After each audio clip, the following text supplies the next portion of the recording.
ত্রয়োদশ জাতীয় সংসদ নির্বাচনের ট্রেন ইতিমধ্যেই যথাযথভাবে যাত্রা শুরু করেছে ইনশাআল্লাহ।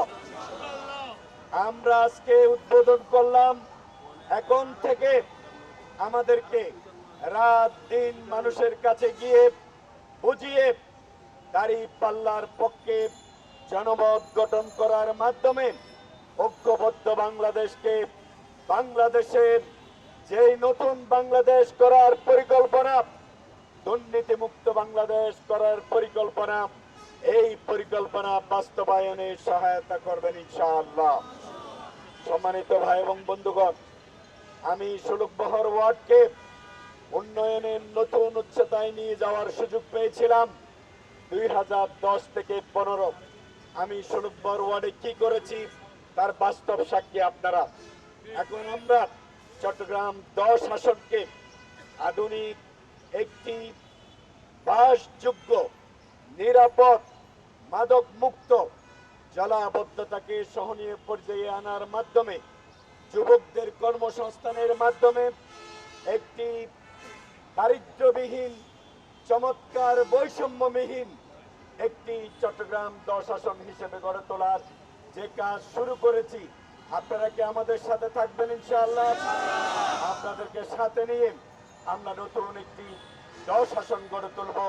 সেই লক্ষ্যে 12 তারিখ পর্যন্ত নিরলস পরিশ্রম করার উদাত্ত আহ্বান জানিয়ে ভোটে ভোট দিবেন, দাঁড়িপাল্লায় ভোট দিবেন, এই প্রত্যাশা ব্যক্ত করে আমি সংক্ষিপ্ত কথা এখানে শেষ করছি।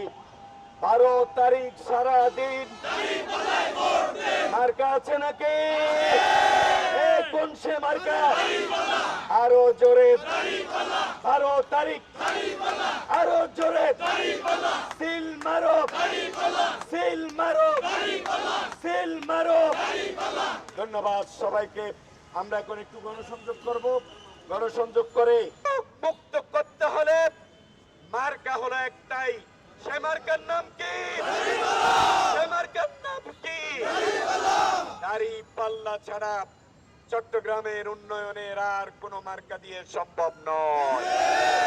আমরা অতীতে অনেক মার্কাকে ভোট দিয়েছি, আমরা অতীতে অনেক মার্কাকে জিতিয়েছি, তাদের সাথে জনগণের কোনো সম্পৃক্ততা ছিল না।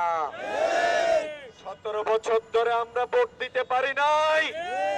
এবার জনগণ তার পছন্দ মতো প্রার্থীকে ভোট দেবে ইনশাআল্লাহ। যারা কেন্দ্র দখল করার পরিকল্পনা করছেন, আপনারা দিবা স্বপ্ন দেখা বন্ধ করুন, মানুষের মনের ভাষা বুঝার চেষ্টা করুন। মানুষ এবার ভোট কেন্দ্রে কোনো হানাহানি বিশৃঙ্খলা গ্রহণ করবে না। নিজ দায়িত্বে সেন্টারে গিয়ে নির্বিঘ্নে উৎসব মুখর পরিবেশে 12ই ফেব্রুয়ারি দাঁড়িপাল্লার পক্ষে ভোট দেওয়ার জন্য বড় চট্টগ্রামবাসী আজ ঐক্যবদ্ধ হয়েছে। আপনারা কি উন্নয়নের সাথে থাকবেন? আপনারা কি অন্যায়ের বিরুদ্ধে থাকবেন? আপনারা কি হাদি হত্যার বিচার চান? আপনারা কি ফারুক হত্যার বিচার চান? আপনারা কি ফয়সাল হত্যার বিচার চান? আপনারা কি ওয়াসিম আকরামের খুনিদের বিচার চান? যদি বিচার চান, দাঁড়িপাল্লা এবং হ্যাঁ ভোটে ভোট দেওয়ার মাধ্যমে চট্টগ্রামকে আধুনিক নগরীতে পরিণত করার যে স্বপ্ন আমরা দেখি, সেই স্বপ্ন বাস্তবায়নে এগিয়ে আসি। চলুন আমরা এখন গণসংযোগ শুরু হবে।